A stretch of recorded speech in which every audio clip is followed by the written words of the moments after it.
of a tale of Greenwold, I see. Well, I expected nothing less. Even as the nights get shorter and the sun gets brighter, the evils of human nature fester. Beneath the green grass and spreading petals, disaster and catastrophe are taking root. Even the annual May Day festivities. Because wherever there are people, there is wickedness. This was never more so than the May festivities that occurred in Greenwold in 1987.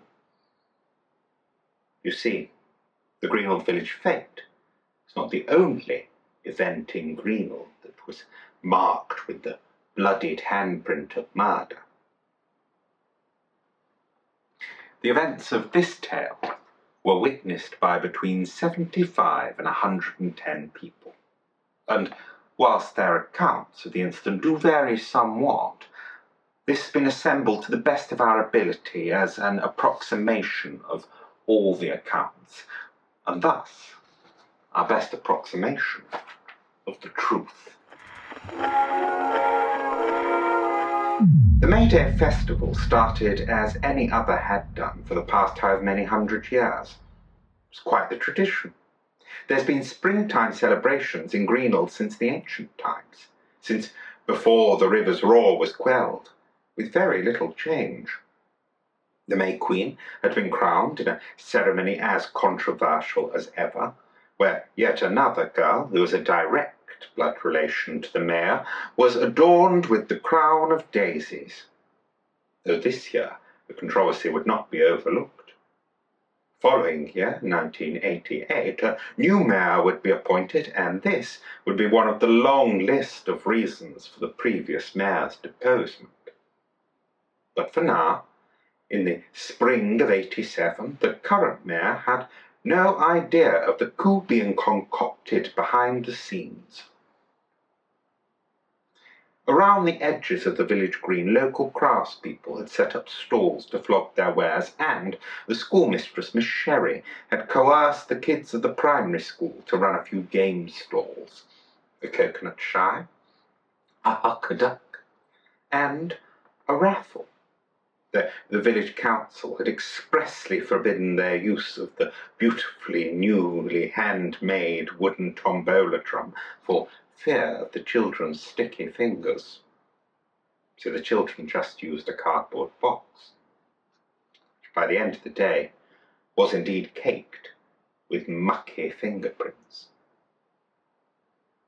Alongside the children's game stalls, there were a number of popular stalls, including Mr. Cerise, who bought a number of his best-selling sweets from his sweet shop and was offering a wonderful deal on pick and mix, alongside his homemade menthol lozenges, an absolute must in the presence of the disgusting cold that had been sweeping the valley.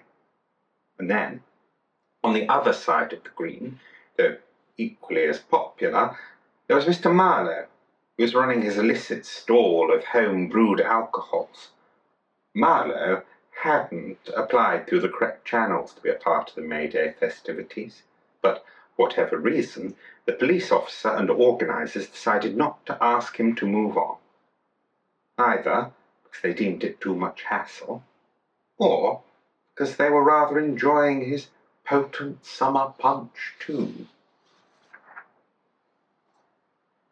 Elsewhere, in the organisers' tent, the maypole dancers were getting ready. The same 4 men and 4 women had been the May Day dancers for the past 25 years. That is, with the exception of one dancer, who had been subbed in after the original dancer died in horrific and mysterious circumstances. Greenwold really is a village haunted by tragedy. Well, 25 years ago, when a troop of 9- and 10-year-olds were weaving in and out with ribbons attached to a pole, the whole thing had been rather adorable. In recent years, with the group pushing 35 and half of them having visibly aged rather more than that, the whole affair was rather more pathetic. "Now come on, Gabriel. We know how badly it went last year. If we mess it up like that again, they'll have no choice but to give us the boot, and get a load of kids back doing the maypole. Those little uns on the coconut shy are chomping at the bit. So just put the glass down." "It's just one glass," Gabriel asserted. He was a rather dashing man, who through the merit of not being farming folk or spending vast hours in the beating sun, had managed to maintain a fairly youthful complexion. "And we all know what one glass can do. You can come back to it afterwards." "I might just go home after. I've not been feeling too bright, and anyway, my uncle said—" "You're almost 35, Gabriel, and your uncle shouldn't even be selling his summer punch here. I've no clue why the police haven't shut his stall down yet. And anyway, look at the state of you. What's that on your trousers?"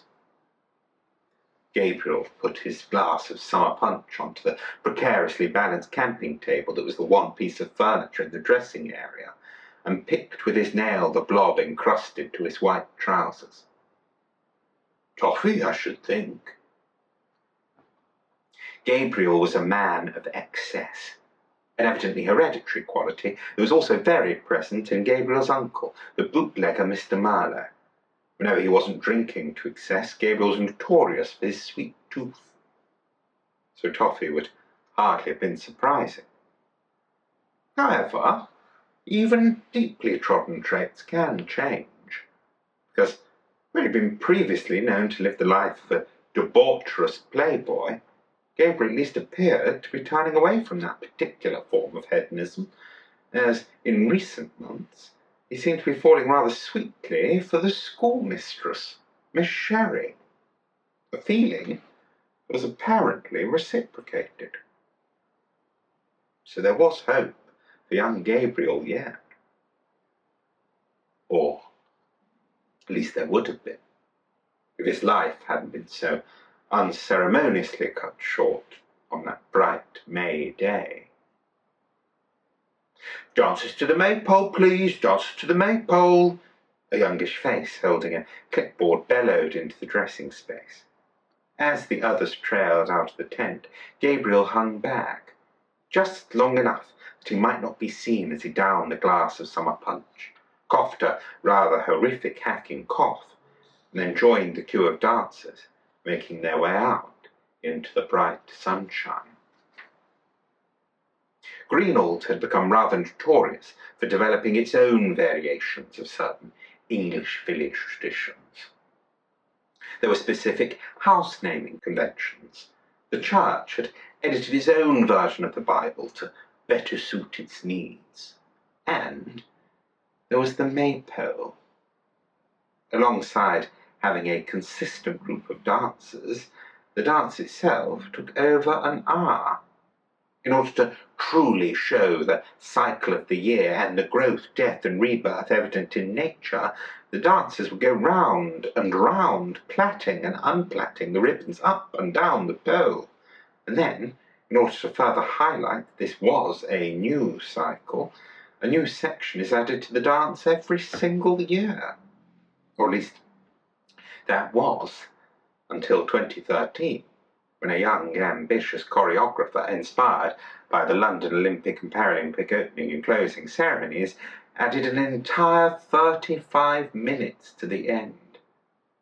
But anyway, this dance was long, and for the dancers, a true feat of endurance. They needn't have worried as much this year, because the dance was cut short when, at 20 minutes in, Gabriel, who'd been messing up the entire dance, began vomiting aggressively, before almost immediately collapsing. Dead. Miss Sherry ran over, distraught, but it was too late. Her lover was already gone. Mr. Cerise stepped forward to comfort Sherry, which was fine for a while, until his own grief at having lost one of his most valued customers overtook him too. and both had to be taken to the village hall by the vicar. Over the celebrations, witnesses had seen Gabriel Marlowe downing a number of glasses of his uncle's summer punch. So, when the coroner's report came back outlining that Gabriel had been poisoned, the elderly Mr. Marlowe was arrested for murder. In digging a little deeper, it was revealed that as Gabriel's next of kin, upon his death, Mr. Marlowe stood to inherit a small sum. Not much, but enough to pay off his outstanding debts, mostly fines for unlawful and unlicensed selling of alcohol. The police had considered it a successful and case-closing arrest. However, there was a persistent worry left with the chief inspector that he simply could not dispel. It's been there since the initial call with the coroner. "What do you mean, cyanide? But that's—" And indeed, it was impossible. Cyanide in the quantity that killed Gabriel would take mere minutes to kill him. There was no doubt it was cyanide, but if it had been administered by Mr. Marlowe, or indeed in the summer punch that Gabriel had been drinking, he would not have been able to dance for 5 minutes of the maypole, let alone the 20 he managed. And yet, in front of between 75 and 110 people, he had lasted for 20, dancing with no apparent way for the cyanide to have been administered, yet no scientific way for it to have already been in his system. An impossibility. Such an impossibility that led to Mr. Marlowe, a man who wasn't innocent of much, but who was innocent of murder, being wrongfully convicted of the death of his nephew. 2 months after Marlowe's arrest, Miss Sherry and Mr. Cerise were seen in Cerise's sweet shop, canoodling, seen by 2 of Miss Sherry's most mischievous students. Such a sighting was considered little more than senseless village gossip by their parents, until it was that Miss Sherry failed to show for school the next day, something considered very out of character. And when the police officer entered her house, they found her on the floor of her bathroom, dead. When the coroner gave the report of death by taxine poisoning, a poison derived from yew trees, and traces were found in Sherry's newly opened box of tea leaves, Mr. Cerise was arrested for her murder. So there we were. 2 men in prison, but neither for a murder they actually committed. So, who murdered Miss Sherry? Well, isn't it obvious? It was Gabriel. He had planted the yew leaves in Miss Sherry's unopened jar of tea leaves in the knowledge that as soon as she made her first cup of tea from it, she would die. Though at the time he planted the yew leaves, she still had half of her previous jar left. A postponed murder. Then who killed Gabriel? Well, have you worked it out? Because that was Mr. Cerise. But how? And why? Well, the why is actually rather easy. You see, both Gabriel and Sherry had a sweet tooth. But their regular visits to Cerise's sweet shop were not just for a little sweet treat, because independently, one can only assume without the knowledge of the other, they were all involved in steamy affairs. Gabriel and Sherry, Gabriel and Cerise and Sherry. But who knew this love triangle would become a triangle of murder? Gabriel murdered Sherry so he could have Cerise all to himself, and Cerise murdered Gabriel to have Sherry. You see, It was well known that there was an illness running rampant through the village, so, before his maypole dance, Cerise gave Gabriel one of his homemade menthol lozenges, though this one was rather more special, for the centre of this lozenge was laced with a fatal amount of cyanide. Knowing the endurance needed, Gabriel took the lozenge just as the dance began, therefore delaying the cyanide's ingestion until midway through the dance, by which point it was too late. Now, you may lament poor Miss Sherry, who was killed in the crossfire of her two jealous lovers, themselves also lovers. But spend not a moment longer, for she was infected with the desires of murder too. It was simply she was not quick enough to carry out her dastardly plan, which consisted of a poison dart mechanism hidden behind a jar of pear drops. It was a plan so thorough and well conceived that the police officers who stumbled across them in the locked drawer of her teacher's desk were relieved she was stopped in advance, because they have no doubt she would have gotten away with it. If only those ill-fated lovers had learned of polyamory. But alas, this love triangle, and I do mean love triangle, not one of those silly little chevrons that everyone calls a love triangle, quickly became a murder triangle, and the events of May Day 1987 would forever be remembered, or at least, if not remembered, carefully stored in the local county archives. If I am to leave you with one final thought, let it be that sometimes love is not enough, and sometimes it is far too much.